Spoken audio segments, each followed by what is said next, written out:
Alright, this is study 12 of our study in the letter to the Galatians. Today we're going to be looking at chapter 3, verse 19 to 25, and before we do, we'll answer the questions from chapter 3, verse 15 to verse 18. Now remember, this is the challenging section of Galatians, and you might not be able to get all the details, and it might take a little while to read through it again and again and study it out a little bit more, but as long as you get the major gist of the idea, the flow of the argument, which we're going to get to as we answer the questions. So question 1. When a covenant is drawn up and agreed upon by two human parties, it cannot be added to and it cannot be annulled. Like, you can't sign an agreement and then when the person's gone, you just add a little something to it. That wouldn't be just or equitable. And the idea is, how much more would God be just to keep his promises? Number 2 then, the promise was given to Abraham and to his seed. The seed, who was promised to come through Abraham to bless the nations, namely Christ. Paul is continuing to use the illustration here of this legal contract. In a legal contract, every word is very important. And in the covenant God made with Abraham, the word descendant or seed was used, not descendants or seeds. So it was in the singular. So it's Abraham and to Jesus the promise was made.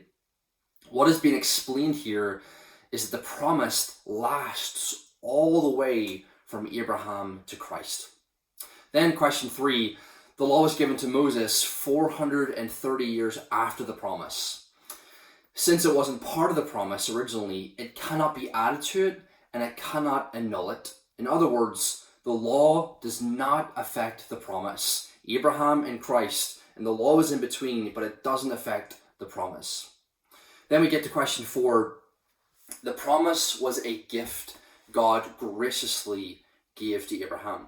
When the law was given, it was a two-sided conditional contract.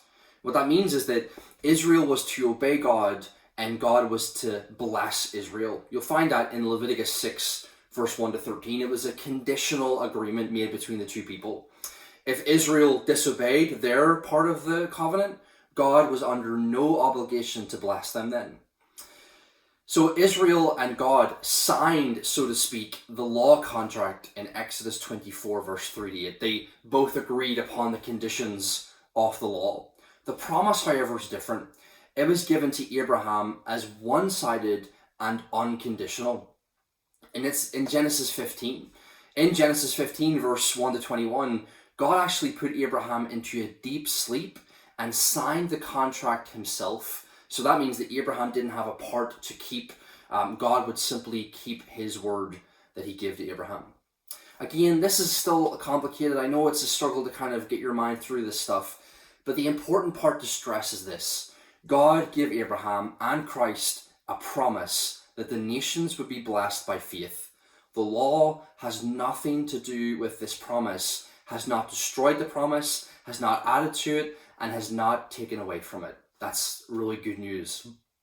So now we get to questions for chapter 3, verse 19 to 25.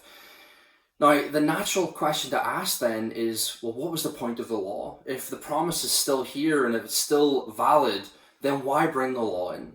Now again, we're still in the tricky part, but after you've done the hard work of understanding this section of Galatians, things are going to open up a lot more for you. Remember that Paul is making argument after argument, defending the fact that people have always been and can only be justified by faith and not by the law. So here's 4 questions for this section.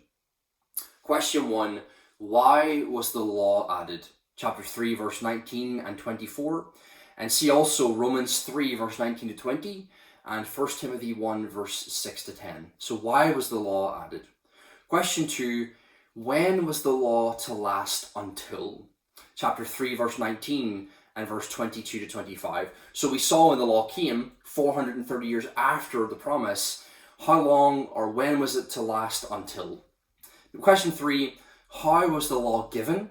Verse 19 to 20. That's a little complicated part, but we'll get to the answer and we'll explain it when we get to the answer tomorrow. And then question 4, what was the problem with the law? Verse 21.